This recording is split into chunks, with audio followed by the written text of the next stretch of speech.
Diaries of a Madman. By What Must I Do? Chapter 85. No, Nav. You are the demons. The rest of harvest went swimmingly. I got my percentage of the crops and part of it went to the airship to be stored for later use while some of it was kept at my house. Coffee takes a while to prepare, so I didn't have any of that for immediate use, sadly. Cadence left immediately after harvest. We all tried to get her to go home sooner, but she refused to leave a job half-finished. Brayburn didn't stick around much longer, he left a day after she did. And so things returned to normal for my little dysfunctional family. Diamond Tyera finally stopped fucking around and actually taught Eva to read. All the hints I dropped that I knew Diamond was only taking so long because she wanted an excuse to get into my house finally got through her skull. The horrible nightmares I gave her helped, I think. November flew by easily enough, though Doppel was very curious about why I was so insistent on cuddling with her for a week. I'm not so quick to forget Luna's estrus cycle, not after what happened to me. I refused to be alone during that week. And despite Flo's looking, we didn't see hide nor tail of that air elemental. December soon set in with the cold only it can provide. And with December's cold entrance came the first sign that trouble was brewing. I opened the beleaguered door to find Rarity standing in front of me in a warm-looking scarf and little else. If I know what's best for me, I think I'd slam this door shut. What do you need, Rarity? I sighed, crossing my arms as the warm air inside began leaking out the door. Not even going to invite me in, she tittered. I just lifted an eyebrow. Fine. Fine. I just happened to have a long week off coming up and I was wondering. Do you remember the idea for a little competition you had some time ago? No, I don't. And I'm sure if I don't remember it, it probably can't be that important. Oh, on the contrary. It sounded quite interesting. If I recall, it was a politeness competition, or something of that nature. We would swap personalities for the day and be judged by our peers upon who was more accurate. Not ringing any bells. If that's all, I was kinda in the middle of something. No, I wasn't. I was just looking for something to do. At this point, it was too cold to easily practice sword fighting, so I sent the Naga home to see his family before we left for the trip. I believe it was during the wedding. Which one? I asked, scratching at the chin hairs that were coming in. The royal one between Cadence and Shining Armor, of course. Surely you remember. That would be why I don't remember, actually. If you'll recall, I was struck by several mental spells at that time. I don't remember shit about that wedding. Like, it's just a blank hole in my mind at this point. Why would you just bring this up now, of all times? Well, you've been sitting at home for a while now. I don't think Annaponi's seen you in town in weeks. You obviously aren't doing anything and I have a week off coming up. I figured we could both use some excitement. And you didn't stop to think about how this would ruin your reputation, if you acted how you think I act. That's the beauty of my plan, Nav. I have an idea that'll work out so that neither of us will be impacted negatively, as long as we both stick to our characters. I sighed, having a feeling I was going to regret the next words out of my mouth. I'm listening. She grinned and said, do you remember that time Twilight messed up a spell all those years ago?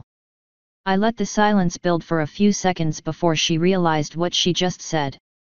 The time when she made you swap bodies, I mean. I believe you entered Taya's body. Oh yeah, I remember that. Then you should also remember that I know the spell that Twilight used to swap the bodies around in the first place. I know it and I can cast it. If I use that, we can turn into each other perfectly. Then we just get some pony to act as judges for each of us and we won't have to worry about ruining my or our reputations. Every pony wins. Are you sure that's a good idea? Oh posh. What's the worst that could happen? I'm sure this'll be quite fun, don't you agree? Well, seeing what it's like to be Rarity would be somewhat interesting. And hell, I was looking for fucking anything to take my mind off the unrelenting boredom I was feeling. So I foolishly shrugged. Alright, I'm in. How do you want to do this? It's quite simple, really. Each of us will plan things that the other can do during the day. Some pony we know very well will follow each of us around and rate us based on how we did at those tasks. At the end of the day, we'll get back together and decide the winner. Cool, that sounds easy enough. So Ty is going to be following you around in my body? Yes, should you choose to use Taya. I will probably use Sweetie Belle. I would use Fluttershy, but she wouldn't be very useful as a judge. Ooh, this is going to be so much fun. I held up a hand. Hold on, now. You can't be requiring me to do something like making a dress. Nothing that we'll be doing should require us to know skills that the other doesn't know. I'm aware, Nav. The things I have planned will be very easy, trust me. All you have to do is stay in character and stay on schedule. Awesome. Just so I'm sure, you know how to fly, right? I remember hearing stories about you with wings. She nodded. I have, some practice with it, yes. But Taya can't fly, can she? Maybe. It was just a thought. Let me know when you want to do this and give me the schedule beforehand so we can make sure the activities don't conflict. Of course. I must say, it's a surprise you actually agreed to this. I figured you wouldn't be interested at all. Rarity, I'm bored out of my fucking mind right now. The only things I have left to do are write more books that almost no one reads, continue hunting the forest dry, or continue building things. My house is almost empty, so I lost most sources of entertainment. I'm grasping at whatever I can find to keep myself entertained. You know, every pony in town would love it if you visited more often. Every time we do anything together, we always debate inviting you, but we realize that you're a knight with important duties. If we knew you were this bored, we would have found ways to keep you entertained. Knight, my ass. I haven't heard word from Luna since Nightmare Night. Even in the world of dreams, she's been silent. World of dreams. Yet. Being Luna's knight and having helped her with something a while back means I'm able to do the dream walking shit she does. I've been helping her police nightmares for 2 months or so now. Hell, I've even pulled you out of 1 or 2. That I accidentally caused. Hey. I trust I won't be required to do anything with that. Of course not. It takes hours of training even to be able to get out of your own dream. Just trust me when I say that it would be best if we swap back before nightfall. Why is that? What part of just trust me do you find hard to understand? It would be bad for me to fall asleep in any body that isn't this one. Very well. I wasn't planning on making it last that long anyway. Now, I need to go make plans. Tata for now. And with that, Rarity began trotting away, her tail bouncing to and fro as she merrily went on her way. I closed the door, wondering just what exactly I got myself into this time. Then I shrugged and began thinking of what exactly I could get Rarity into this time. Rarity came by the next day with a schedule and a small list of rules and conditions. I believe your day should be relatively easy, she said with a smile as she made herself comfortable on my couch. I looked over the rules and conditions first. Let's see. No going out of Ponyville unless it's an emergency, sure. Nothing violent. I looked up and saw her giving me a flat look. Fair enough. My gaze moved back down to the rules. No sex. Good, you better not take advantage of my virginal body. She snorted as I kept reading. No purposefully besmirching each other's name. No shit. That was it for rules. What happens if one of these is broken? The contestant that breaks the rule forfeits, of course. Go figure. Is the winner actually going to get something? She sweetly grinned. If I win, you have to do something I want you to. And if I win? A public admittance of what Pinky and I did. Well, what I did. I won't drag Pinky down with me. Deal, as long as whatever you request doesn't hurt me. Oh, you don't need to worry about that. It'll even be good for you, though I imagine you won't agree at first. Oh god, I bet you want me to read more of that anime bullshit. Or cosplay, since I'm the only human you have. But I already agreed. Let's see the schedule. I pulled it up and started reading over it. Spa with Fluttershy and Sweetie Belle. Are they going to comment on Sweetie being there? Of course not. I occasionally bring her. And she does have to be your judge, after all. Shrugging, I continued reading. Shopping. Write me out a list and I'll have no problems. Cup of tea with Twilight, easy enough. Some time to freshen up and maybe some house cleaning. You just want to pawn your cleaning off on me, I bet. And finally, a picnic with all your friends. Easy day. I don't usually make schedules, but I'll see what I can do. Quick question, do you consider Applejack's farm and Fluttershy's pad part of Ponyville? Well, technically. But remember, all that time walking comes out of the time I could be in town, losing. Noted. Speaking of that, you'll have to practice walking. Tripping over your feet and busting my face means serious points docked, since I wouldn't do that. Anyway, I'll get a schedule to you in a few days. When are we doing this? In 1 week from today. I shall be over here early in the morning, so I may get some practice walking before the day begins properly. Cool. Oh, and no taking advantage of having a maid. I'll give Doppel the day off so you can't abuse her with your spastic needs. I actually hadn't thought of that. But don't you take advantage of her all the time? She coyly asked. And aren't I supposed to act like you? I gave her a dirty grin. You said sex was against the rules. That's how I take advantage of her. Well, I admit to being curious about some aspects of a different body. But I wouldn't do anything without your permission and definitely not before the competition is over. I'll give you a BJ before we turn back. Fair warning, my body has deadened physical contact because of nerve damage and being part tree. How? Well, I suppose I could try it. As long as you don't tell Anipony, of course. You of all people know that I'm relatively discreet. Don't you worry about a thing. You need anything else while you're here?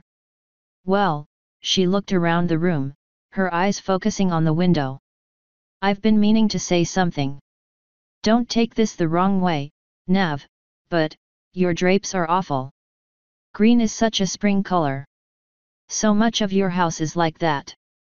I'll admit the building is imposing, but there's so much you could do to fix it. Rarity, no one even comes out here to visit all that often. Aside from you, I've only had Derpy coming by to drop the mail off as company for around a week now. Until then, it was only Spike every few days for nearly a month. Well, you do live a rather long distance out of town. But that's no excuse for you not coming into town yourself. Or for your house not looking the best it could look. I shrugged. It's easy to fall into old habits. Back in my world, I was a recluse. With no excuses to deal with people, I didn't deal with them. And without Twilight or Cadance forcing me to do shit, I don't have any reason to deal with people. So here I am. That's quite depressing, Nav.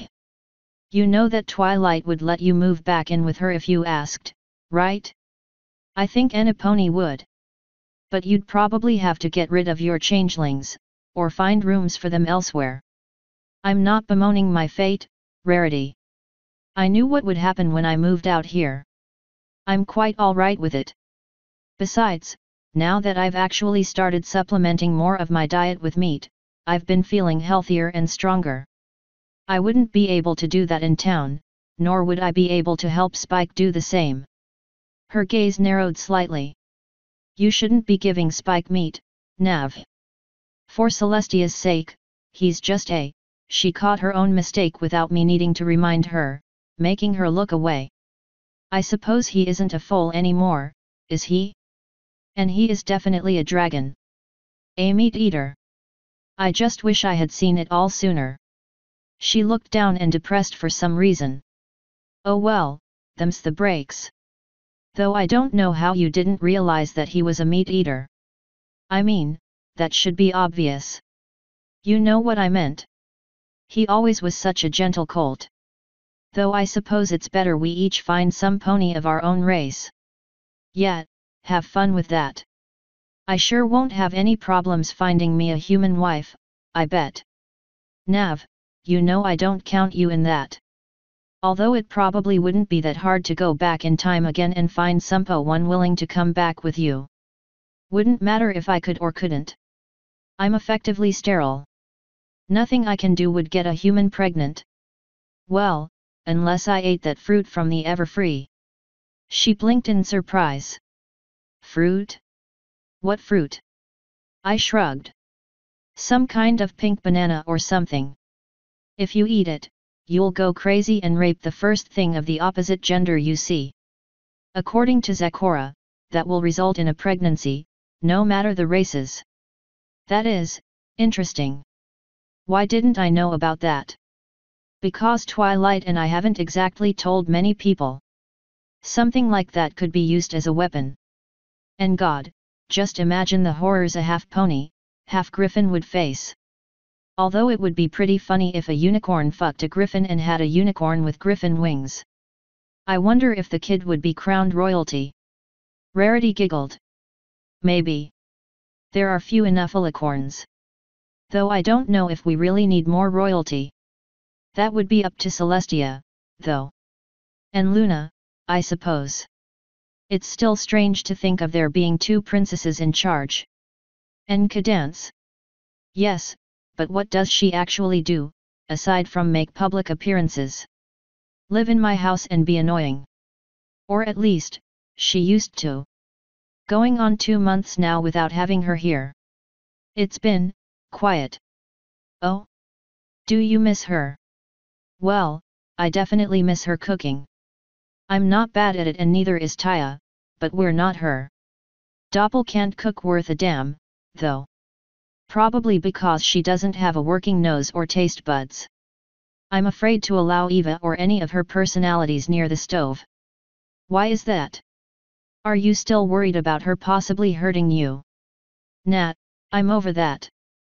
No, I just realized that I never asked exactly how old she was when I decided to take her in. I thought she was just small. Turns out she's just a little older than Taya, not that they ever gave me a year age, of course. And she is, of course, a lot less mature. The other 3 are better and mostly older, but they still have the whole changeling problem. Rarity shuddered thinking about it. I don't think I could manage having different ponies in my mind like that. It isn't really different people. They're all just different aspects of the same person. Like, say you split your mind up. You could put your creativity and work ethic in one place, your childishness and carefreeness in another, and your mature mindset in a third. That way you wouldn't be distracted as easily when working on a dress, and the moment you get a visitor, you can switch to your mature mindset while your creative mind stays on task, designing the dress in your head. I suppose I could see the use in that. But it would still be very strange. I just don't think it would be something I'd want to do. I'm surprised Twilight hasn't come to talk your ear off about it yet. She has. Multiple times. When I don't tell her how I did it with Eva, she gets quite upset and leaves in a huff before I could explain anything else. She's more interested in how it works than why it works and what can be done with it, which I suppose makes sense. The whys and the uses aren't very helpful if she can't replicate it. Then why don't you tell her? Because it has to do with a certain trip you invited yourself along on. I thought it prudent that Twilight not learn about some aspects of our vacation. I still don't see why it matters if they know. But I trust your judgment on the matter. Aside from spreading the wonders of anime, I haven't said a word about it. And you know, much of the fandom would be quite pleased if you were to visit a little convention we were thinking about putting together. You couldn't pay me enough to make me go to Spaghetti Fest, Pony Edition.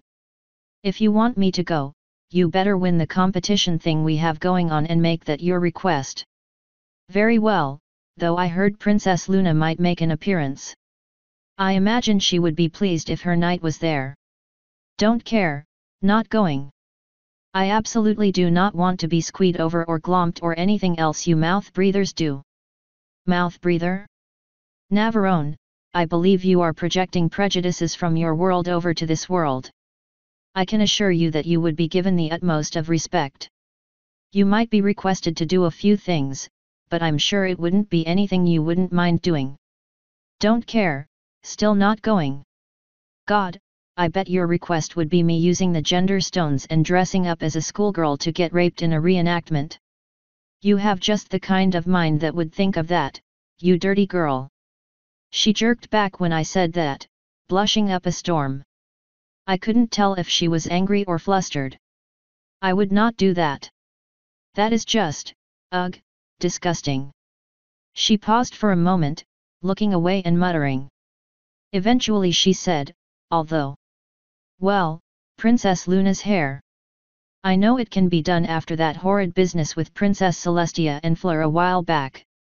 Seriously, whatever could have come over her? Did you ever talk to her about that? I shrugged. She brought it up once or twice. Seemed rather upset by it. I probably would be too, all things told.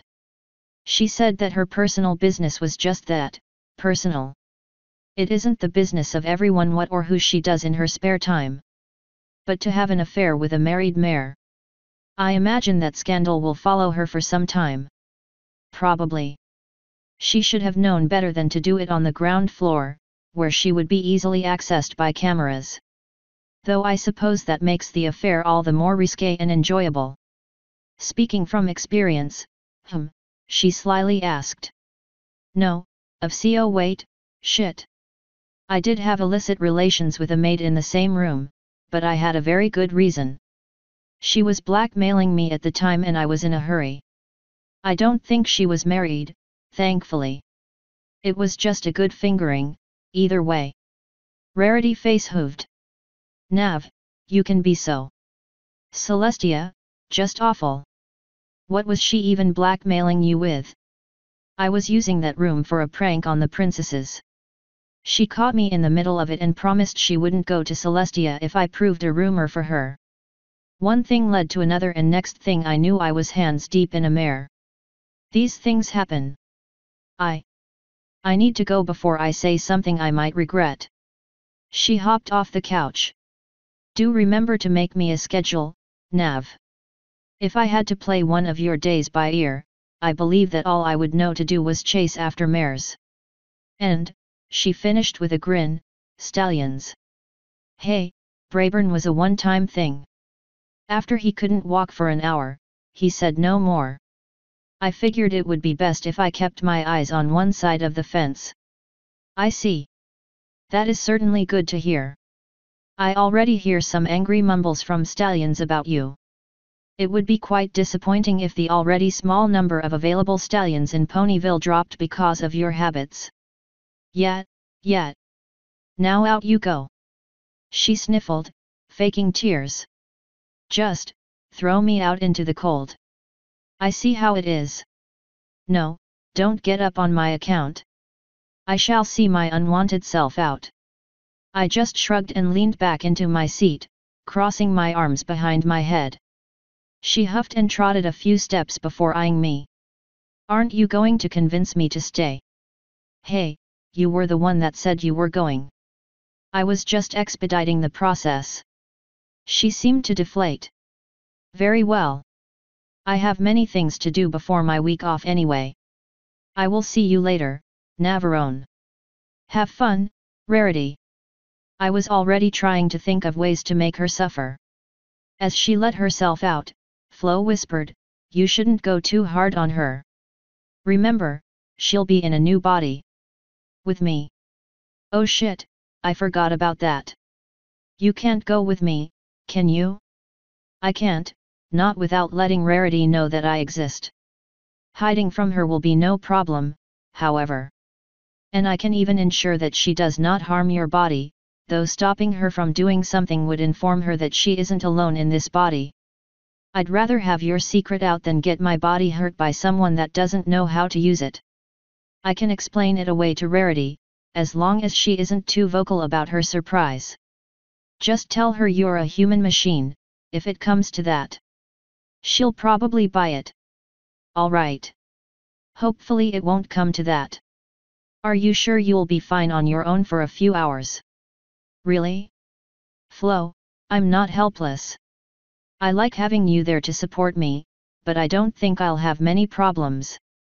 Many of my previous hosts felt the same way, but whenever I left their minds, they always felt hollow for some time. Hollow and alone. Well, I already agreed to it. I'm sure I'll be fine. And if not, it'll probably be for only a few hours. It's nice to finally have all bases covered. If only that had been the case. The day of reckoning was clear as far as my eyes could see, and according to Dash, there was no bad weather planned for a good long while. It was still fucking cold. What did you expect it to be warm in December, but at least it wasn't raining. Given that most of the activities I could think of for Rarity to do in my body took place outside, it was good that I knew I probably wouldn't get sick. Are you sure about this? Taya asked, flopping down on the couch. Hey, I'm really bored here. And don't say you aren't, either. I figure this is a good way to get us out of the house for a little while.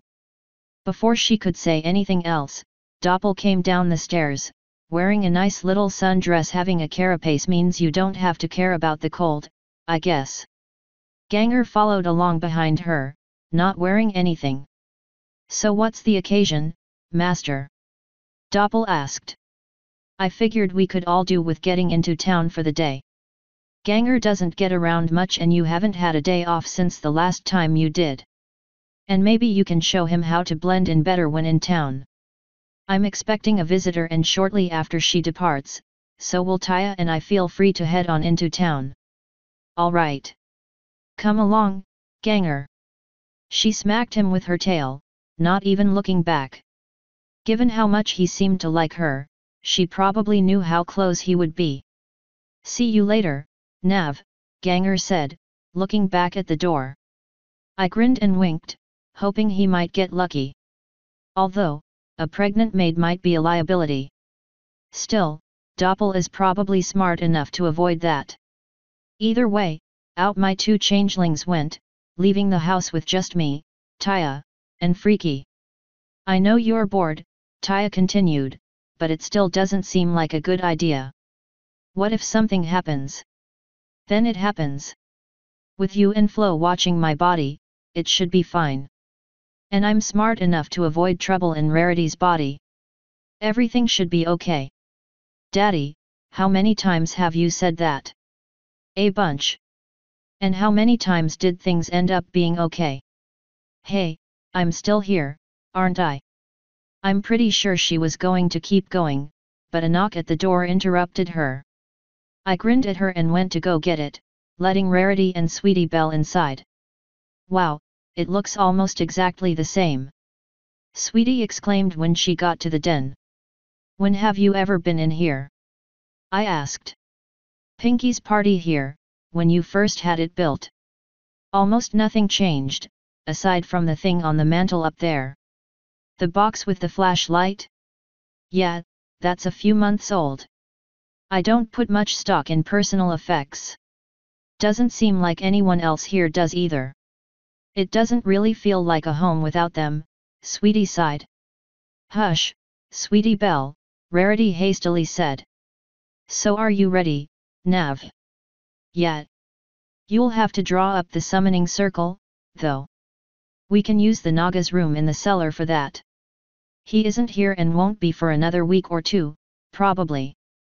Very well, then. Lead the way. I hopped back up from my seat and started walking to the back. What's a flashlight?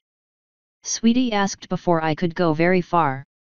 A human invention used to shine light in the dark. I walked over to the mantel and pulled down the box Cadance gave me, opening it. This here's the Royal Savior Star. Rarity and Sweetie both gasped as the room lit up brightly. I grabbed it, turning the light a dim green, and set the box aside. Basically just a glorified flashlight. Catch. I tossed it at Rarity. She caught it with her magic, turning the crystal a bright blue. Interesting. So the color depends on the pony holding it. As far as I can tell. What's it made of? Fuck all if I know. Anyway, let's get on with this. Freaky, you're on house guarding duties. Anyone that doesn't belong tries to break in, make them sincerely regret it. Rarity flew the star over to my hands and I tossed it back in the box, closing it with a snap. All of us but the moody wolf finally set off for the dark depths of my home with me at the head.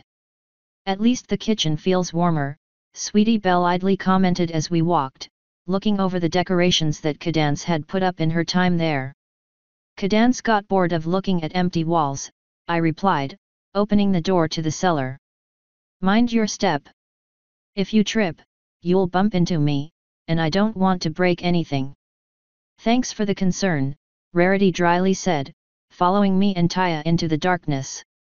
Though a light would be useful. Damn, I always forget about that. There's a switch by the kitchen door. I can see in the dark, so I don't usually notice. After a second, a light flickered on, shrouding the room with shadows. Still, it cut back the darkness enough that the three of them could get down. What's all this junk? Sweetie Belle asked, poking at a hunk of wood. Some of them are failed experiments. Some of them are successful experiments. That right there is a machine that will hurl a metal pole for about 500 meters. Though it's only accurate to about 200. It's currently broken down, though. I don't think that would leave a positive impression if I left it in my yard. Well, if no pony knows what it is. It would be obvious if it was set up. Anyway, through here. It amused me that Sweetie didn't ask about the giant fucking reactor right there next to her, instead concentrating on the wood. Whoa. I didn't know you had a pool. Sweetie's voice cracked there at the end, which I always thought was kind of adorable. Why didn't you tell Pony? No one asked. Is this area fine, Rarity? It is, she confirmed, looking around. I must say, I quite like it down here. It's calm and peaceful and the lighting is nice. Water feels good, too, I said, stretching my wings. Anyway, let's get on with this. Can we go swimming while you work? Sweetie Belle quickly asked. Hey, I don't care, I replied. But remember that when we leave, you're going to be outside in the cold. You don't want to be wet in that. Oh. Don't you have towels? I looked to Rarity to have her tell Sweetie to shut up, but Taya quietly said, I can dry you off. I learned how. Yay. Sweetie jumped straight into the pool before anything else could be said. I hope that water is clean, Rarity distastefully commented. It's spring-fed, I said as Sweetie Belle's head popped out of the water and she spit some water out. So it's about as clean as any spring water is. You two coming in? Sweetie asked, looking at me and Taya. Taya looked up at me. I shrugged and jerked my head at the water. She shook her head. I knelt down, wrapped my arms around her, and tossed her in, thanking the Naga for making me work out. I don't want to get my clothes wet, sorry, I told her as Taya surfaced, glaring at me. Have fun, you two. I looked back over to Rarity, who was pulling a set of saddlebags off her back. You need any help? No, I'm quite all right. I just need to make sure I get the circle right. It'll probably take, 15 minutes. Her horn lit up and some chalk floated out of her bag. I haven't drawn one of these in years. Following the chalk was a spellbook. Now, let's get started. I heard a splash from behind me as Taya pulled herself out of the water. An orange glow surrounded her and all the water in her fur just fell away from her, suspended in a field of magic. She tossed it behind her, dropping it into the pool.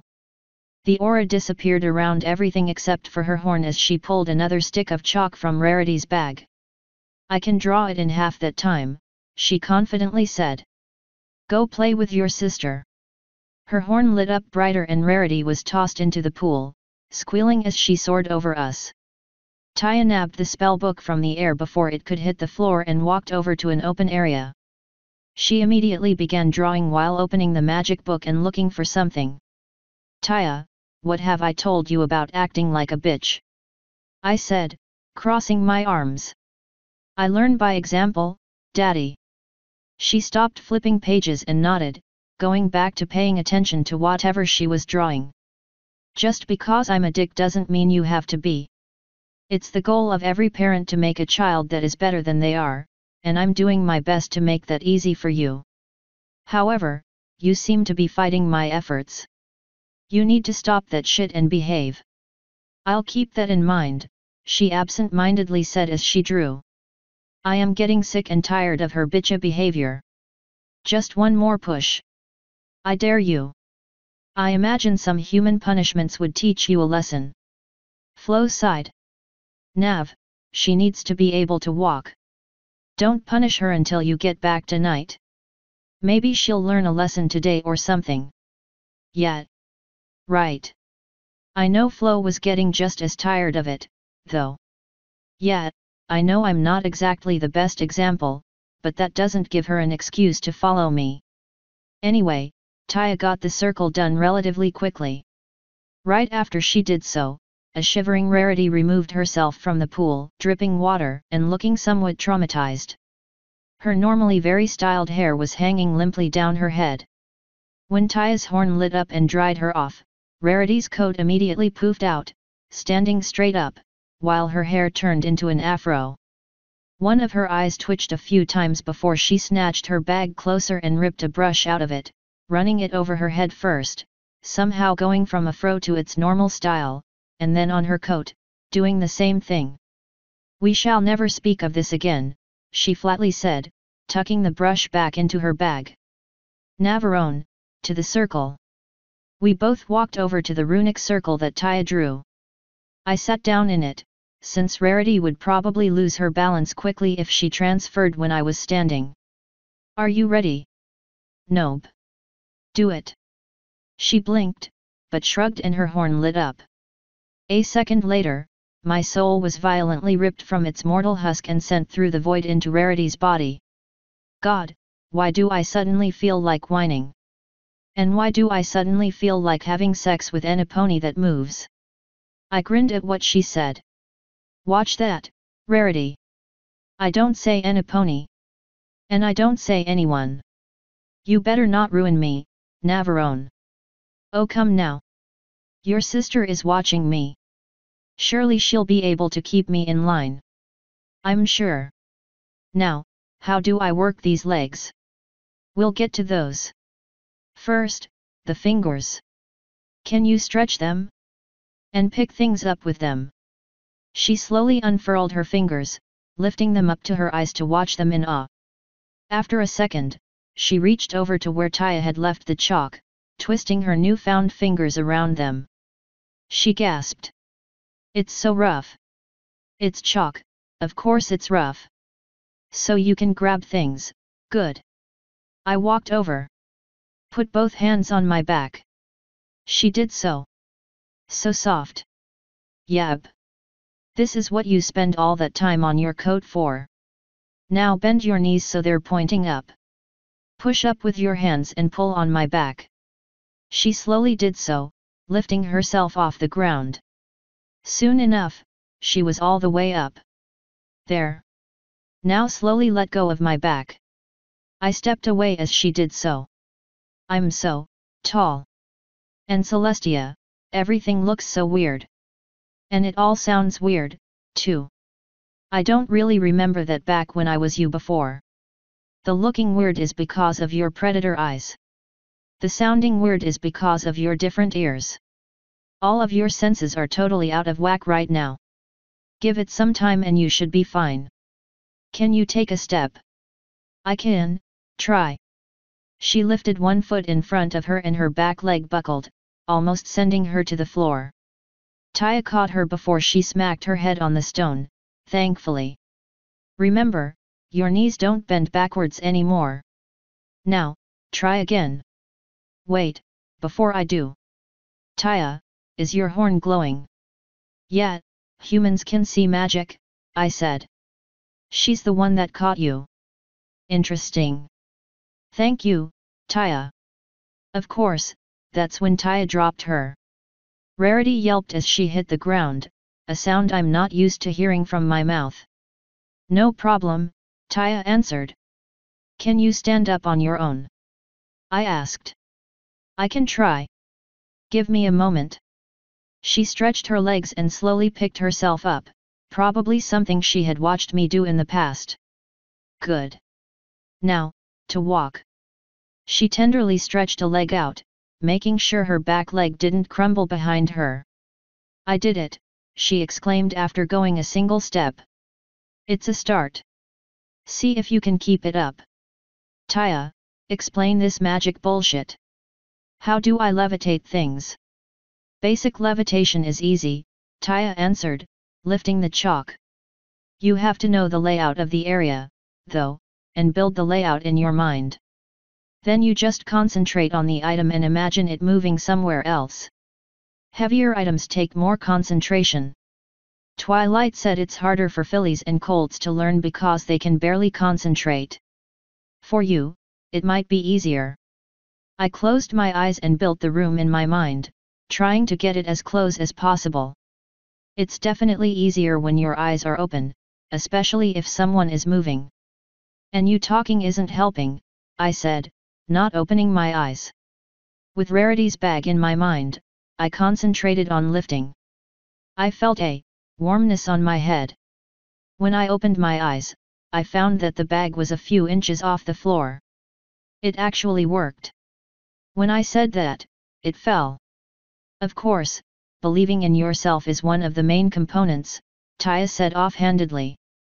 If you don't think you can do something, you definitely can't. That's strange. I honestly wasn't expecting magic to work for me. I guess that's what I get for not paying attention. Well, now I know I can. I narrowed my eyes and concentrated on the item lifting in the air again. It slowly pulled itself off the ground and floated over to me. I settled the saddlebags over my back, rolling my shoulders as they fell into place. There. At least I can function today. Don't you want to learn how to do more? Taya quickly asked. I can show you how to make a fireball. That's like asking a bishop to learn heresy. I'll pass. If I get into any situations where creating a fireball is important, I'd rather just run the other way. Rarity flinched, looking around. Did someone do something?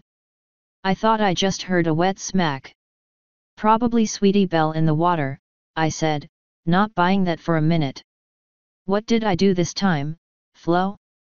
Looking back to Taya gave me the answer to that. She didn't seem overly happy with my answer. Thinking about it, I can see why. All that time I spent teaching her and helping her, she just wanted to help me with something.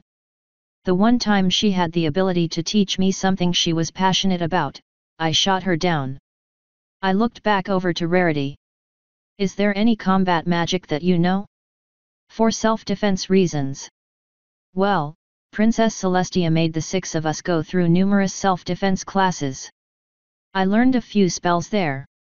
A chain lightning spell that stuns ponies is one I learned. Why? Surely we don't have time to learn something like that. You know that spell? I asked Taya. She seemed to light up as she nodded, smiling. It's not that hard.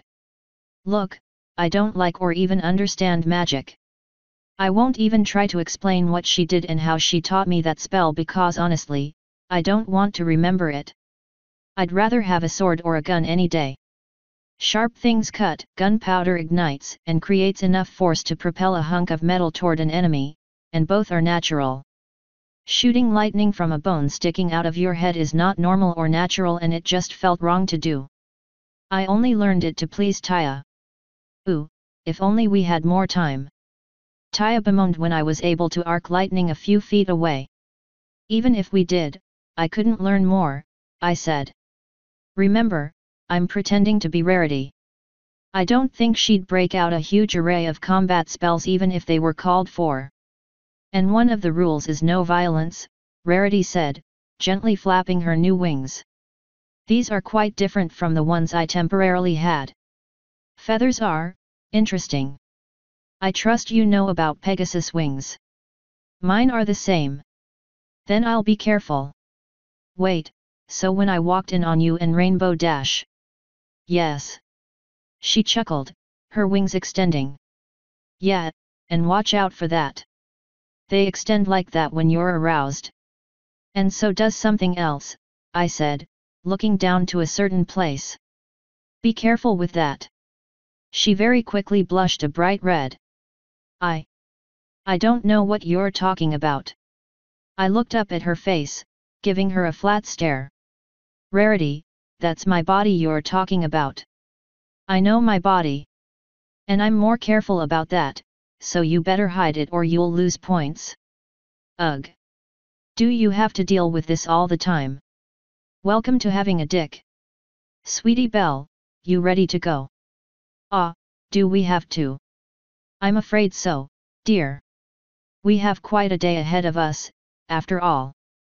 And Sir Navarone here still has to get ready to go. Now come out of there before you wrinkle and let Taya dry you off. She sighed and paddled over, getting out of the pool.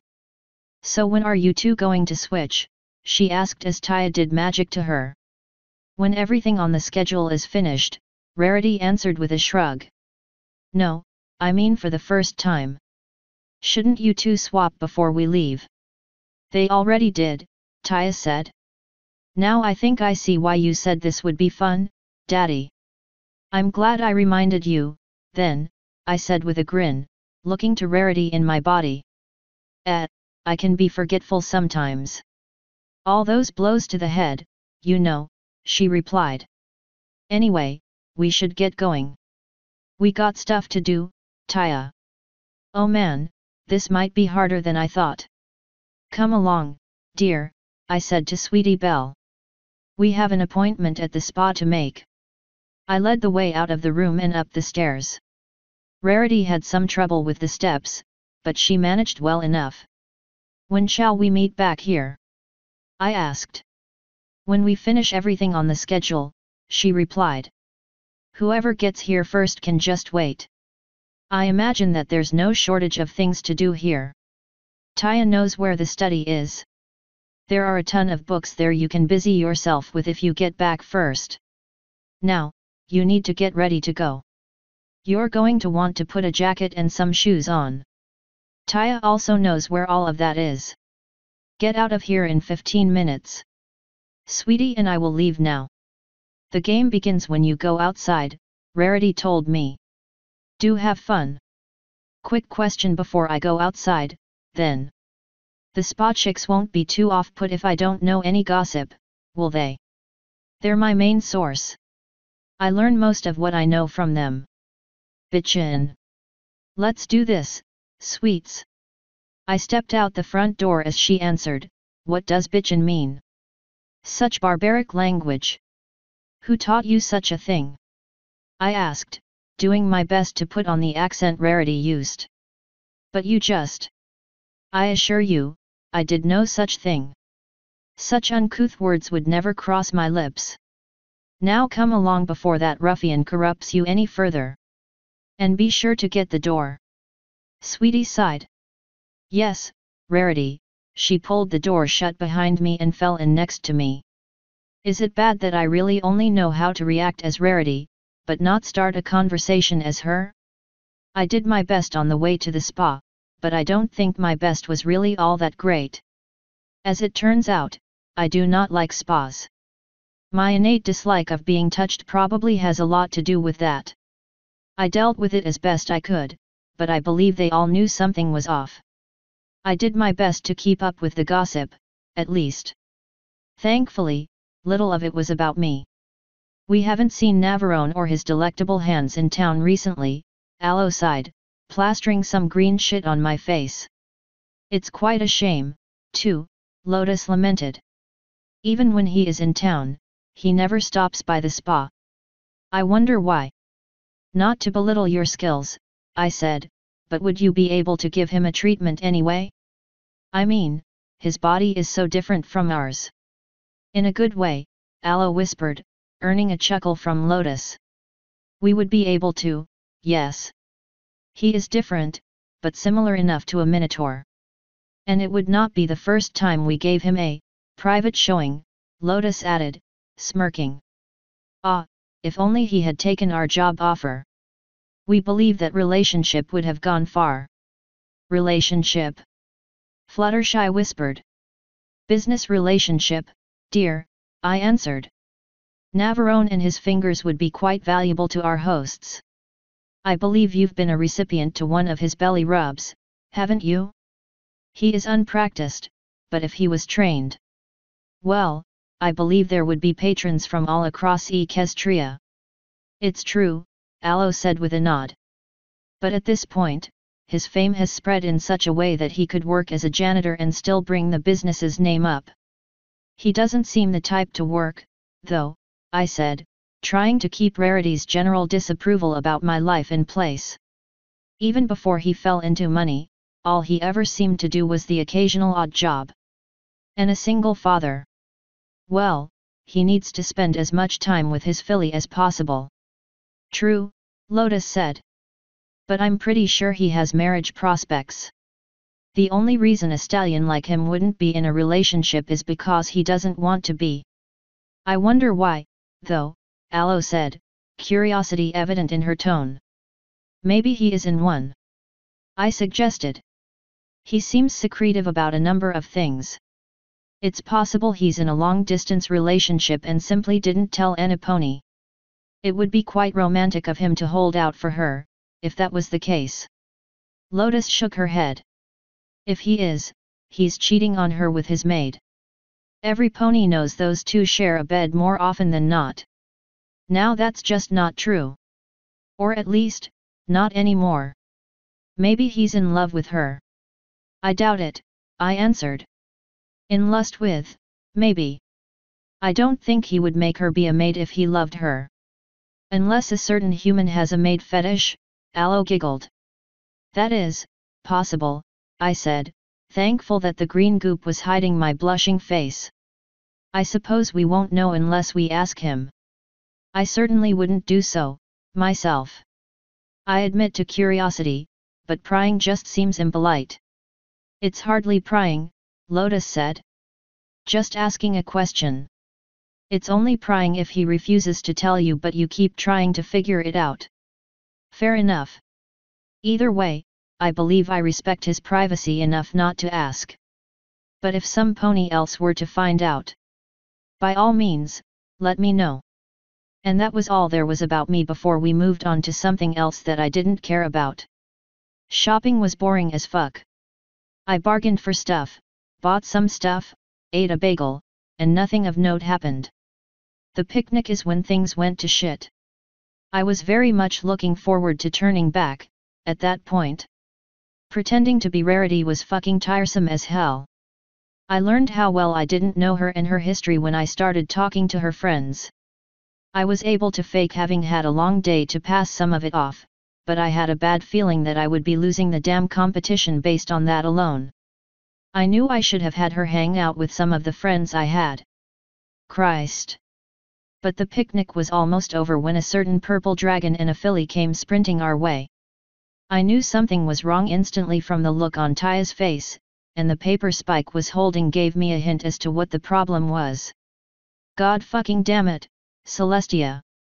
Why today, of all days? Spike immediately ran to Twilight, shoving the paper at her and breathing deep. Taya ran to me, trying to catch her breath. Note to self, take Taya jogging. What's going on? I asked, still hoping the situation could be salvaged. Rarity, teleport. Celestia. Taya panted. Nope, this can't be salvaged. Phew. Girls, we have to go. Twilight shouted, waving the letter from Celestia around. What's the problem? Rainbow Dash asked. Princess Celestia needs us to do something. We need to leave right away. To straight up lose, or to keep the game going. Girls, what about Taya here? I said before any of them could move. Celestia apparently teleported her father away with no warning. Should we really leave her here without a guardian? Taya, would your father be okay with that? Twilight asked. He would be if we left him a message. Taya quickly answered. Twilight nodded. Spike, if Nav gets back before we do, let him know that we took Taya with us. And tell him not to worry, she'll be safe. Now let's go, girls. We have a train that's leaving in 10 minutes to catch. Twilight immediately began trotting to the train station. Most of the girls followed her. I looked down to Sweetie Belle. Welp, this went to shit. Spike did one hell of a double take when he heard that. Yeah, Spike, I'm Nav in Rarity's body. Don't ask. She's in mine. How? If Celestia summoned her, it's for sex. A lot of it. I'll see you when we get back. Sweetie Belle, do whatever. Taya, come on. What about Rarity? Sweetie called as Taya and I galloped to catch up to the group. Damn these legs, fuck not having wings, and screw this shitty body, I panted as we ran. Taya didn't answer. I think she was too preoccupied with trying to keep up. Thankfully, the train station wasn't far from where we were. The rest of the girls were already waiting for us. C'mon, Rarity. Dash somewhat testily said. I knew I should have made you come with me to the gym. Forgive me for taking the time to tell Sweetie what was going on and ask her to feed my cat, Rainbow. Next time I'll just leave her behind with nary a word. Sheesh, sorry. I sighed. I apologize, Rainbow. I was just so much looking forward to this week off. I'm sure whatever the princess is asking us to do is important, but I just wish I could spend some more time relaxing. Well, you don't need to worry too much, Rarity, Twilight said with a smile. If all goes well, we should be back home in 2 days. And I don't think this task will be that hard at all. Well, what is the job? Applejack asked. The letter didn't say, Twilight answered, shrugging. Just that we were to get on the train going to Detroit and go to the governor's mansion when we got there. She promised that it wouldn't be too taxing for any pony with our skills. Detroit? I hesitantly asked. Twilight nodded happily, not seeming to be concerned in the slightest. I shared a look with Applejack, probably the only member of the group that knew much of anything about the world. Pinkie looked excited, Fluttershy looked somewhat confused, and Rainbow Dash looked bored. Chwee. Applejack started. Are we, gonna have any kinda guards? Of course not. Why would we need them? Detroit has a bad reputation, dear, I answered. I've heard it's one of the few places in mainland Equestria with any kind of noticeable crime rate. Oh, I'm sure we'll be fine. Now let's all get aboard before the train leaves us behind. Applejack and I shared one last worried glance before we all entered the train. Our first look at the grand city of Detroit told me everything that I needed to know. The first word that came to my mind when I saw the outer layer of houses was empty. There were people there, but not many. I could tell that many of the houses hadn't seen any manner of upkeep in some time. This might be just like Detroit. I resolved to keep an eye on Fluttershy and Taya while we were there. The others could take care of themselves. If we were only supposed to be there for 2 or 3 days, there shouldn't be any problems. But I'd rather not risk it. Taya, don't go into town, I told her in a quiet voice, trying not to let the others hear. God, if I knew we were going to Detroit, I wouldn't have brought you. What's so bad about this place? She just as quietly asked. Crime. And a lot of it. If we're going to be staying in the governor's mansion, we will only leave that place in order to do whatever we're here for and to go back to the train station. I can protect you. The best fight is the one you don't have. There's nothing in this place that I'm interested in, so we won't risk anything. We can talk more later. That's enough scheming for now. She just shrugged and we went back to watching the necropolis slowly grow closer in the window. When we got to the large and relatively opulent governor's mansion, there was no time wasted. We were immediately ushered into a sitting room where the corpulent governor awaited, seated in a chair. A bodyguard stood behind him, to his right. "It's a pleasure to see you, ladies," he said, not standing. The smile he was wearing didn't reach his eyes. I swear I saw Applejack seem to flinch back from him, as though he had a physical presence that hurt her. "Likewise, Governor Silver Dollar," Twilight said with her diplomatic tone. "I'm Twilight Sparkle, Princess Celestia's personal student. These are Applejack, Rainbow Dash, Pinkie Pie." "Hi!" Pinkie shouted, bouncing in place. "Rarity, and Fluttershy. Oh, and that's Taya. How can we help you?" "Oh, I can think of a number of ways," he answered, stroking his double chin with a hoof. "But Celestia sent you here as her representatives at an unveiling ceremony scheduled tomorrow. It will be the first time the Magi Guard statue will be displayed for all to see. I think every single one of us in that room aside from maybe Pinkie was offended by that for a number of different reasons." Applejack face-hooved. Fluttershy got a strange look on her face. "We came all this way for a buckin statue?" Rainbow Dash practically yelled. "I thought you said this was important, Twilight." Indiscreet as always. Twilight herself looked somewhat unhappy about being here over a fucking statue, but indecisiveness ruled her face. On one hand, Celestia said it was important. On the other hand, it was obviously just busy work. The governor came to her rescue. "Oh, but it is important. Do you know, Miss Dash, who the Magi Guard is?" "PSH, no. It sounds stupid. He is a guard that was almost killed in the line of duty. However, the medic mages we had were able to keep him alive, to rebuild him with magic. He is held together almost entirely by magical constructs. He was the first and only pony the procedure worked on. Since then, he's made a big name for himself here in Detroit, stopping a number of criminals. So we're here for a stupid statue," Rainbow Dash sighed. "And we can't get out of it. I'm sure Princess Celestia had a reason for sending us, girls," Twilight hastily said, trying to keep morale up in her little group. "It's just 2 days," I said. "Maybe a change of scenery will be nice. But I'm sure the governor has business he needs to attend to. If you could just have some pony show us to our rooms." Of course.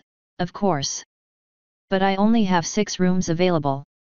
I was told to expect only 6 of you."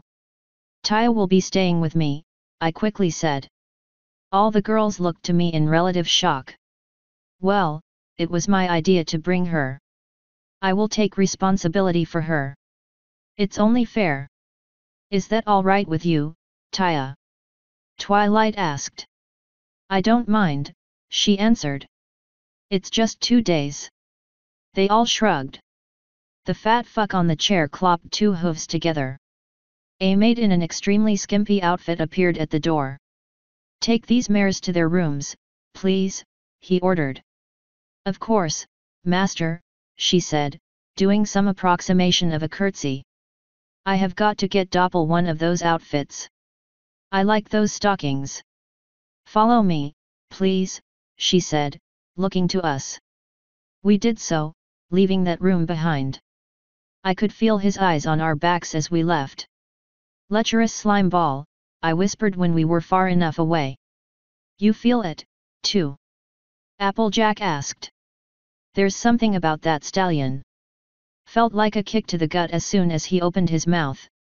"That's not very nice to say about some pony you just met," Pinkie said, looking at me. "Don't you want to be his friend?" "You are welcome to attempt to be his friend, Pinkie," I said. "But I implore you not to make the attempt when alone with him." She sighed and looked away. Okay, we continued through the mansion in silence, the mood brought down by what Applejack and I said. For the record, the maid heard every word and didn't say anything. At least the rooms we were given were quite nice, if somewhat dark in themes. Taya and I had settled in to relax when there was a knock at my door. It opened, presumably by Taya's magic. In walked Twilight. Me and the girls were thinking about exploring the city. Do you two want to come? I think I'd prefer to stay here, I answered. Something about this city makes me feel uneasy. I'm staying, Taya said. Twilight sighed. I guess it's just me, Rainbow Dash, and Pinky. Applejack and Fluttershy don't want to explore either. Well, have fun, Twilight. And do be safe. Maybe if you three don't run into any trouble, I'll join you tomorrow. Alright. I'll see you two in a few hours. And so the door closed, leaving me and Taya alone. Now what? She asked. We chill. Not much else to do. I refuse to leave this place without an armed escort, and I'm not going anywhere near the sleazeball governor. Neither are you. So we'll just chill here. Thankfully, this room has a bookcase. Let's see what we're left with. I hopped off the rather expansive bed and walked over to the case, perusing the titles. Most of them were books that I had read before. After living 4 years in a library without being able to sleep, there weren't that many books I hadn't read. Anything good? Taya asked. Well, unless you want me to read you a story, the only books here that I haven't read are boring fucking history books. Plenty for you to read, I guess. Nothing here by me. I lifted a hoof to grab one before I realized what I was doing. After sighing, I dropped my hoof and used magic to pull one of the books out, tossing it to the bed for Taya. Have fun. Don't you want to read to me? I looked back to her, relatively confused. You actually want me to read to you? Daddy, I know you. It'll take you hours to remember to use magic to turn the pages. It's either you read to me and I turn the pages, or I read and you destroy a book and get angry. Alright. I guess if anyone walks in, it'll be easy enough to pawn off as Rarity being Rarity. I walked back over to the bed and hopped on it. I curled up and looked at the book, trying to open it. Nothing happened. Taya giggled. Opening something is different from lifting, Daddy. I'll handle it. After I. Well, don't move. She started moving around the bed until she was right in front of me. I felt something in my horn and then felt my body being pushed. I didn't really have much of a way to fight back as Taya pushed me to my side before lying down next to me, pushing her back against my stomach, essentially making her spoon me. There. Now curl your tail up. What's the point of this? I asked as I moved my tail. To get comfortable, of course. Isn't this nice? Feels kind of awkward. I can't even look you in your eyes. Daddy, you almost never look anyone in the eyes anyway. Now let's do this. I felt that weird resonating feeling again as the book pulled over to us and opened up. Alright. Once upon a time. I was very grateful for Taya's company that night. Without Flo to guard my subconscious mind, the nightmares returned. There are some things that people just can't face on their own, like it or not. I don't think Taya was overly happy to be used as a teddy bear for the night, but she didn't complain. Taya and I were able to avoid leaving the mansion until the damn ceremony for the stupid statue the next day. Not that not leaving was necessarily a good thing, though. The governor was a pervert and the only reason we were spared his leering glances was because we stayed in our room. I had to comfort Fluttershy as she was propositioned by the guy and freaked the fuck out. I shudder to think of what might have happened if Applejack hadn't been with her when it happened. As it was, I think the only reason the governor didn't get his shit kicked in was because of his bodyguard. But anyway, the ceremony. The apparently famous guard himself ended up sitting next to me on the row of chairs behind the governor's fat ass as he gave a speech that I didn't pay attention to. I have to say, the guard looked very much like a pony version of RoboCop. So how long have you been a guard? I whispered to him. 300 years, he quietly answered back. Shit, man. I wonder how long that magic will sustain him. What do you think of Detroit? It's a trashy city full of horrible ponies with a corrupt leader. I made it my life's work to clean it up and I'm failing. Oh. Have you heard of some pony named Sir Navarone? Yes, I have. What do you think of him? He's a tool that thinks so highly of himself that he believes he's above the law. If he ever sets hoof in this city, I will have him arrested immediately for several counts of murder, assault, blackmailing, sexual deviancy, foul neglect, public indecency, and anything else I can think of at the time. That was the end of that conversation. Taya and I didn't have much time to settle into our room back at the mansion before there was a knocking on our door again. Twilight poked her head in. Taya, I just found out there's an old magic aberration in this area. That spot would be an excellent place to teach you about magical vibrations. Let's go. Taya looked to me, a conflict visible in her eyes. I nodded to her. Go on, dear. I need to stay here in case Fluttershy needs me. I don't want to risk her being alone. Of course, Rarity, Twilight said. Come on, Taya. We need to leave soon or we might not have time to study much. Taya hopped off the bed and trotted to the door. With a final backwards glance to me, they both left. 5 minutes after they departed, I hopped off the bed and walked to the door, opening it and going into the hall down to Fluttershy's room. She really had been broken up and I was hoping she'd get better. I knocked on the door and didn't get an answer. After a few seconds, I used magic to gently push it open. She was curled up on the bed, asleep.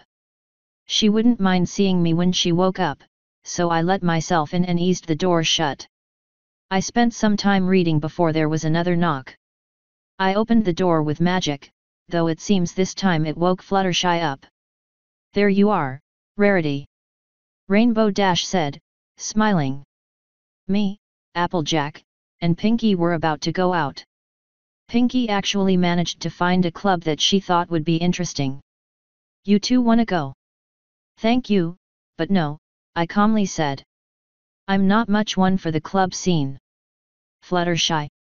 I think I wouldn't mind going. As long as some pony stays with me. Now that was shocking. Are you sure? I asked. Really? Dash said at the same time. I don't want to be here, she whispered, looking away. Well, if you're sure, I said.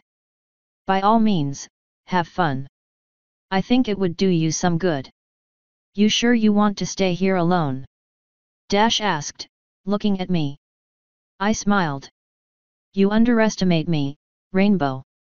If any pony tries anything on me, they will very sorely regret it. I'll be fine. You girls go out, have a good time.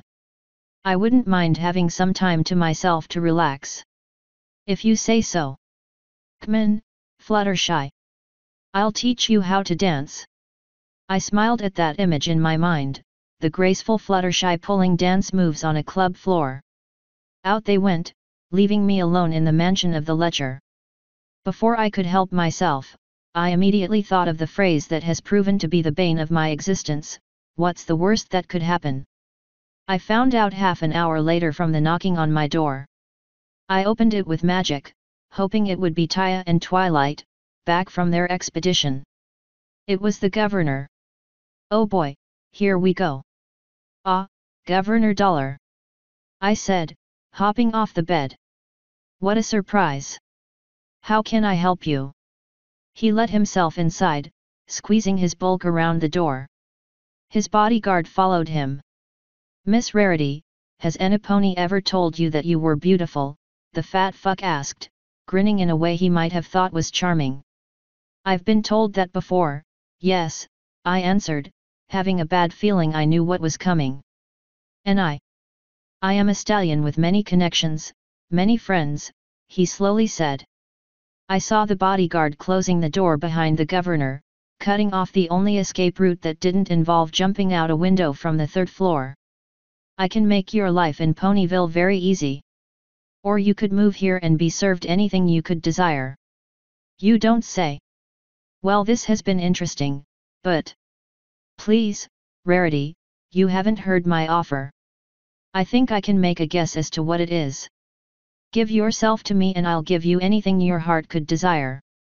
I'm going to have to ask you to leave, I said, my tone dropping to ice cold. Please I am not a harlot. I will not be treated like one. He snorted.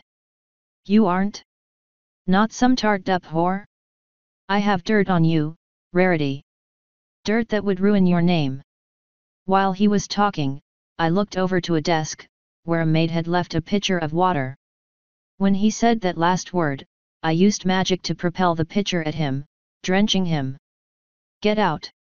His eyes opened wide in surprise before narrowing. You're going to regret that. Guard, hold her down. She has enough holes for both of us. I have to say, I wasn't expecting him to actually try raping me. But of course, I had planned for it. Sort of.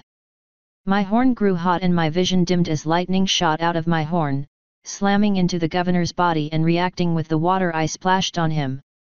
He began screaming in pain as he was cooked. I felt a cruel smile coming to my face as blood started seeping from his eyes and brain matter leaked from his ears. When I couldn't hold the spell any longer, I let it go. The governor immediately collapsed, his blackened fur smoking and his body spasming in its death throes.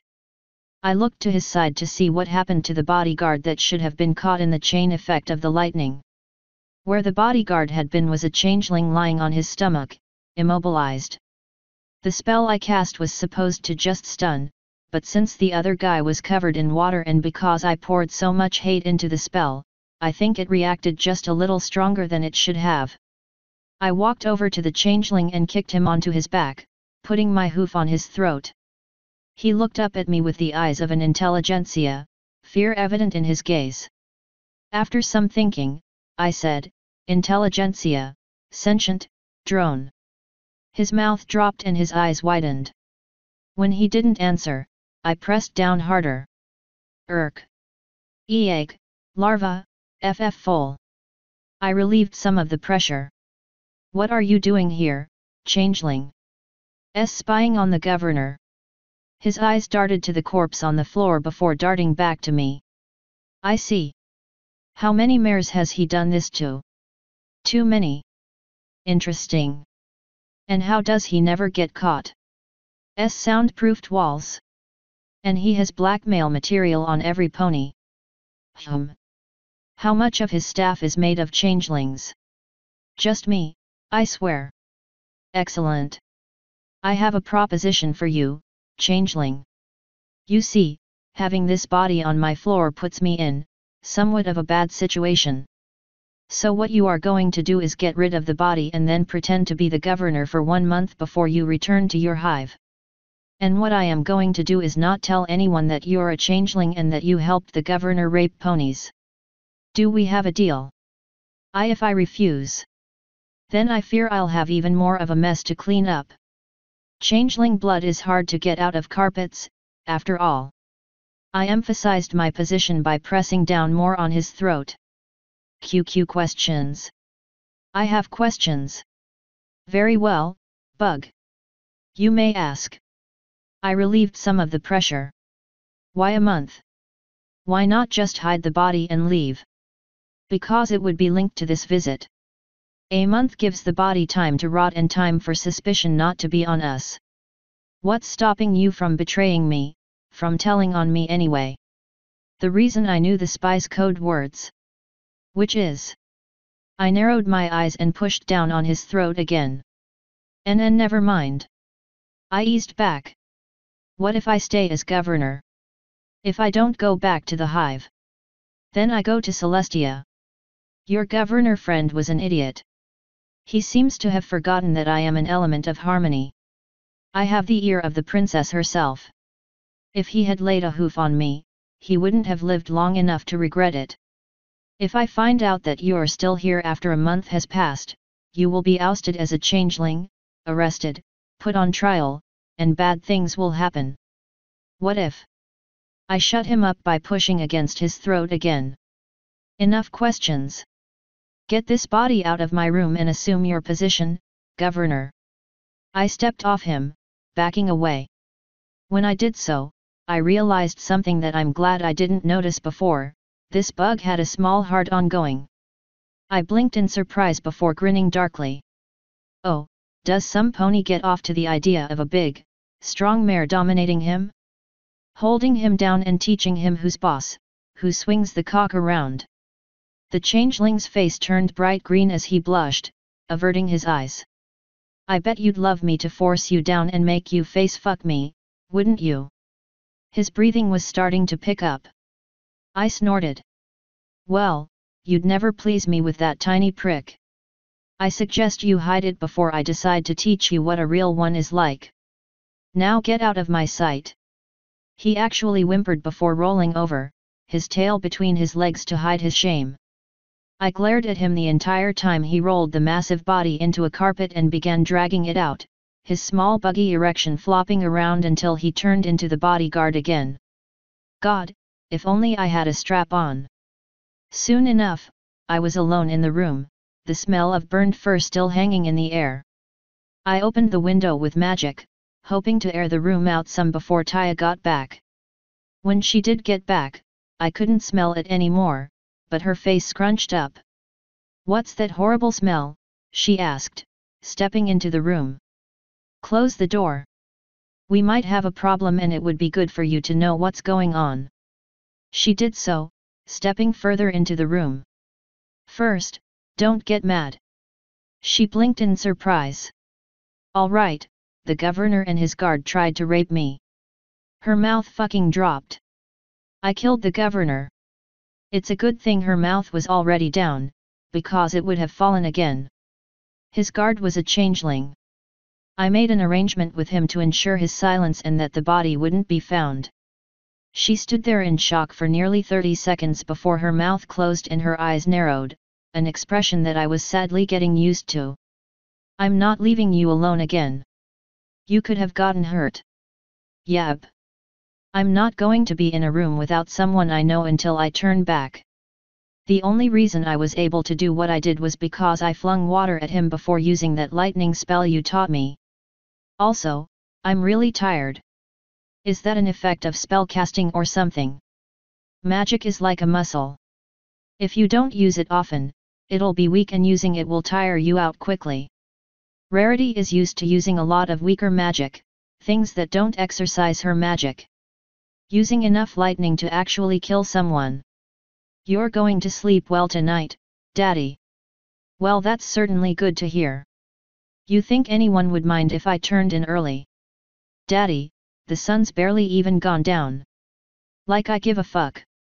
I'm going to sleep. If you want, you can stay up and do magic things with Twilight. If she asks, just tell her that I was tired. No, I'm not leaving you while you're asleep. Not after both last night and what happened today. I appreciate that, Taya. It means a lot to me. You guard my dreams, Daddy. It's only fair that I get to help guard yours. That actually made me feel more at ease. It didn't do much to stop the nightmares, though. Breakfast the next morning was somewhat awkward. Fluttershy refused to go anywhere near the governor or even look at him. Every time he looked at me, he quickly averted his gaze, blushing. We left immediately after eating, not even bothering to say any goodbyes to anyone there. Every one of us wanted to get home quickly for some reason or another. Fluttershy, to feed her critters and to put the events behind her. Applejack, to reassure her family that she was okay. Dash needed to catch up on the job she left behind. I think Twilight really wanted to ask Celestia just what the hell she was thinking, sending us to a place like that. And I wanted my motherfucking body back. When we all got off the train, Fluttershy, Applejack, Taya, and I all started walking down the path out of town. You know that either of us could drop her off, right? AJ said, looking at me. I'm aware, I answered. If Navarone is home, I would like to talk to him. He asked me to make something for him and I want to make sure I have a few details right before I begin. And if he isn't there, I'm going to strangle a certain white horse. Applejack and Fluttershy split off on the paths to their homes while Taya and I continued on to my large fort. The place seemed too empty without anything in the yard or the Naga around doing what he does. However, the human body sitting in the armchair in the living room made the place feel alive enough for me. Thank God, you're here, I sighed. Rarity slowly turned her head to look at me. Can we talk? She whispered. Sure. Taya, go make sure the circle thing in the cellar is still ready. Wait for us down there. Are you sure, Daddy? Yes, Taya. I'll be fine. She cast a suspicious glare at Rarity before trotting to the kitchen. I slumped onto my couch, tired beyond all reason. Tired of having a pony body, tired of pretending to be Rarity, tired of bad sleep. Welp, I sighed. So do you even want to judge this anymore? Rarity asked, her entire body slumped into the chair. Doesn't matter. I broke a few rules. Me too. This was a horrid few days, Nav. I say we never speak of them again. Before we agree to that, I want to know what happened. Hell, I'll even tell you what I went through, if you're interested. I'd rather not know, I think. Well, which rules did you break? The no leaving Ponyville one. And then the no violence one. I electrocuted the shit out of someone. Blackmailed the witness into staying silent. You know how it is. I'd rather not know what happened. But given some of what I did and some of what I said, it's only fair I tell you some things. Oh God! What you said? Did you promise something? Well, if a certain Minty Mare and Changeling come by asking about that threesome I said you would join, feel free to thank me. I sighed, face hooving. I don't do anything with couples. God damn it, Rarity. Well, how was I supposed to know that? From what I've seen, you don't discriminate in any other ways. Fluttershy. Fair enough. While we're on this subject, I have something to tell you about a certain filly, Diamond Tiara. She has an unrequited crush on me and a fetish for feeding me foods or giving me water tainted with her sex fluids. I already knew. What I'm more interested in is what happened after you got the note from Celestia. Nav, if you knew that filly had a crush on you, why didn't you do anything about it? What am I supposed to do? Take her on a date? Shoot her down? Or God forbid, tell her father? It's a childish crush brought on by greed, I imagine. She'll get over it. Very well. After these few days, I'm not going to pretend to know how to live your life for you. Good. Now what happened? She sighed. It all began when I got the letter from Spike. Spike held up the letter, panting. Fresh from the princess, Nav, he enthusiastically said, almost as happy as he was to serve you as he used to be me. Thank you, Spike. Any clue what it is? No, but I know I have another one to deliver and she wants a response, so can you hurry it up? I shrugged. What is it with you and that motion, anyway, and opened the letter with my fingers. Taya seemed to lean up, trying to read the letter from beside me. Given that it was from the princess to me or you, I suppose I didn't let her get a look at it. Princess Celestia needs me. I muttered after a moment. But it doesn't say what she needs. Well, I'm sure I'll have time to respond and find Navarone before transportation gets to me. It just says to send the letter back if I can help her. So here you go, Spike. I passed the letter back to him. With a hot green flash, the letter disappeared, swirling away with a small foggy effect that I had never noticed before. Now I just gotta find Twilight. Do you know where she is? I took a moment to look at the large clock tower before responding. She's probably at a picnic in the park right now. I need to talk to Rarity, so I'll walk with you, Celestia. I had time to exclaim before being teleported to some unknown destination. Princess. She was standing right in front of me, wearing a smile I don't think I had ever seen on her before. I thought you were going to send a chariot. Is it bad that the first thought in my head was that I just lost the competition for sure? That it didn't even cross my mind what she wanted? Well, I was in a hurry, she answered, slowly walking to me. When I had the peace of mind to look away and around, I saw that we were in some bedchamber I wasn't familiar with. I should be dealing with a small event right now, but I sent Twilight and her friends to deal with it instead. Twilight's so easy to pawn my busy work on. Anything to please her teacher. And she gives even the most unimportant task I give her all of her thought. So useful. My mind almost froze at what she said. Be busy work. Of course. Can you believe I actually got her and her friends to take care of sending a dragon on his way some years ago? I could have done it in hours, but instead I pawned it off on her and her friends to take a nice long bath. She's been using us. That worse. I opened my mouth to give her a piece of my mind, but when I did so, something slipped inside, her horn glowing. Whatever was inside my mouth wrapped around the back of my head, tightening and choking off my response.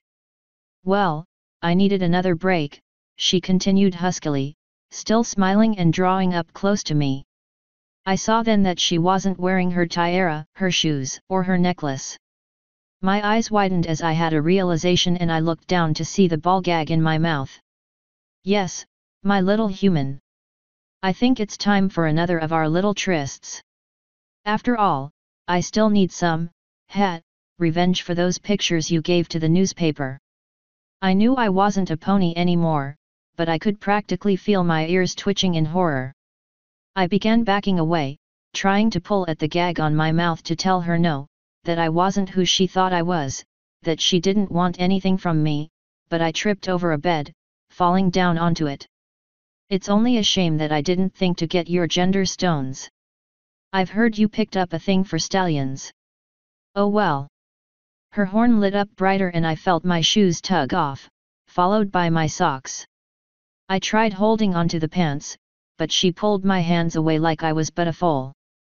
When I shook my head, she stopped for a moment, pulling the gag away from me. Is there a problem? I didn't really want to tell her that I was Rarity and that she just said what she said about Twilight in front of me. And I couldn't think of anything else to say.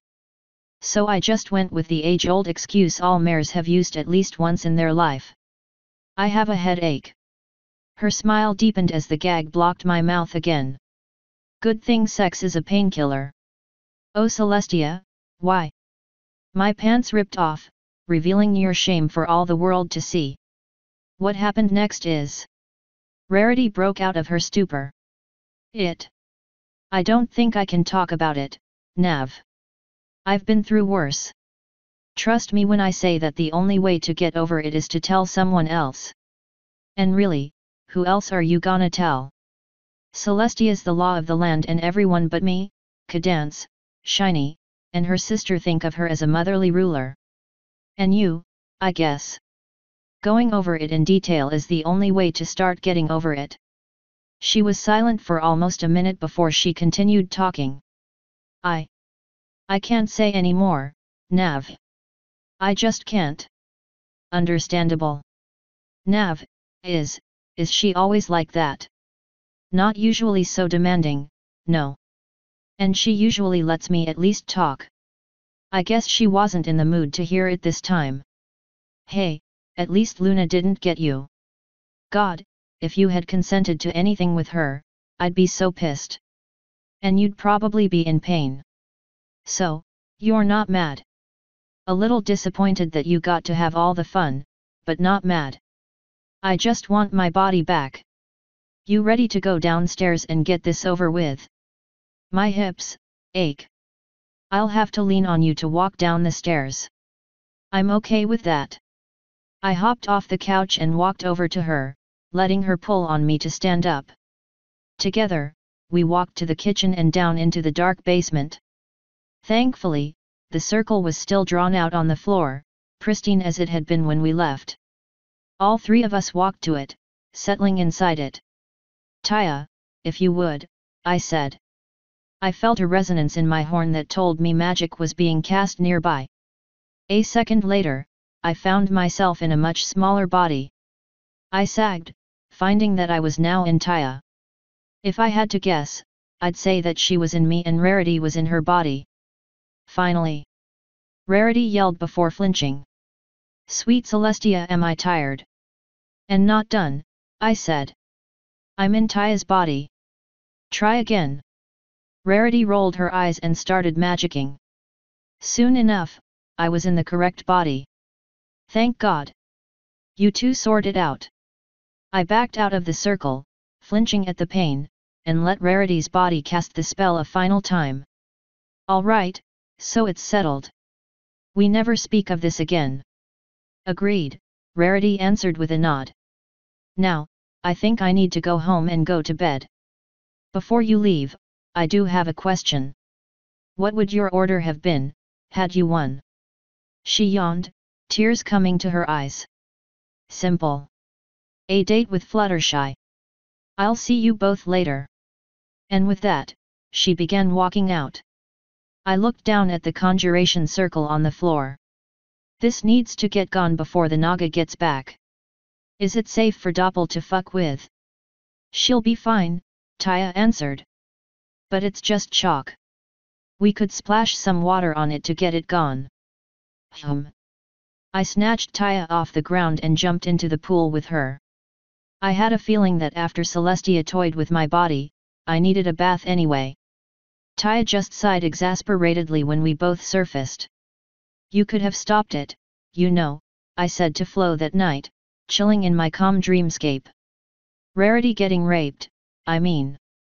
You could have warned her what would have happened if she agreed, or you could have stepped in when she got there with the right words." "I could have. And I could have pulled her into the center, too, so it wouldn't have been as traumatic. I know what you think of me, Navarone. That I'm inhuman, that I'm above many petty emotions and desires. Like love or hate, or revenge.